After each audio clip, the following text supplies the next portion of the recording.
നിങ്ങളുടെ ഫേവറേറ്റ് സീരിയലുകൾ ടിവിയിൽ വരുന്നതിന് മുൻപേ സൺ നെക്സ്റ്റ് ആപ്പിൽ കാണാം. ഇനി എല്ലാവർക്കും മുൻപേ കാണൂ. ഇപ്പോൾ തന്നെ സൺ നെക്സ്റ്റ് ആപ്പ് ഡൗൺലോഡ് ചെയ്ത് സബ്സ്ക്രൈബ് ചെയ്യൂ.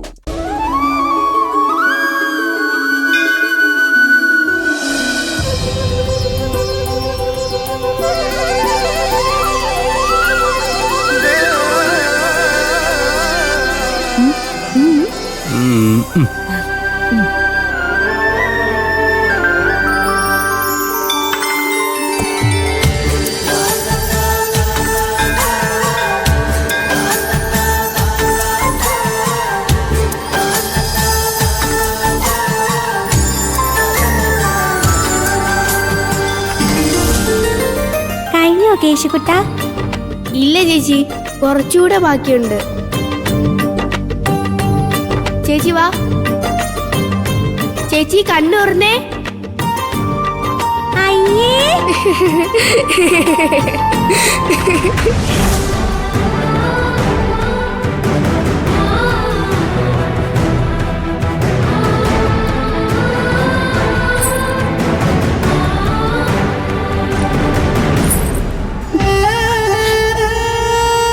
എന്താ ചേച്ചി?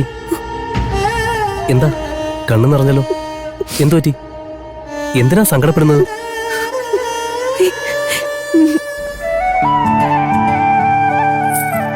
ദേവുട്ടി, ചിലപ്പോ നമ്മള് നമ്മുടെ കഴുത്തി കിടക്കുന്ന മാലയ്ക്ക് വേണ്ടി വീട് മുഴുവൻ തിരയും. കണ്ണട മുഖത്ത് വെച്ചിട്ട് മറ്റെല്ലായിടത്തും അത് തിരയും. ഞാൻ എന്താ ഇങ്ങനെ സംസാരിക്കുന്നേന്നോ? പ്രത്യേകിച്ച് കാര്യമൊന്നുമില്ല. പലരും ജീവിതത്തിൽ പലതും അന്വേഷിക്കുന്നുണ്ടാവും.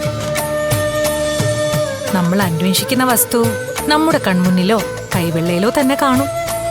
പക്ഷേ നമ്മളത് തിരിച്ചറിയില്ല. അത് വിധിയാണ്. നാം ആഗ്രഹിക്കുന്നതാവില്ല നമ്മുടെ ജീവിതത്തിൽ സംഭവിക്കുന്നത്, നമുക്ക് വിധിക്കപ്പെടുന്നത്. മനുഷ്യൻ മാത്രമല്ല, ഓരോ ജീവിക്കും വിധിയുടെ വഴിയിലൂടെ മാത്രമേ സഞ്ചരിക്കാനാവൂ. വിധിയെ മറികടക്കാൻ ആരും തന്നെ പ്രാപ്തരല്ല. നിന്റെ വിധി ഇതാണ്. അച്ഛൻ കാണിക്കുന്ന വഴിയല്ല, അമ്മ പറയുന്ന വഴിയാണ് ശരി. ഇനി സൗകര്യം കിട്ടുമ്പോഴൊക്കെ വരണം. ദേവീ സന്നിധിയിലെത്തിയാൽ നമ്മളെ വലയം ചെയ്യുന്ന ദുഷ്ടമൂർത്തികൾ അകന്നു പോവും. ഉള്ളിലെ ദുർവിചാരങ്ങളും ദുഷ്ടപ്രവർത്തികളും ഇല്ലാതാവും. കേട്ടിട്ടില്ലേ, ചന്ദനം ചാരിയാൽ ചന്ദനം മണക്കും.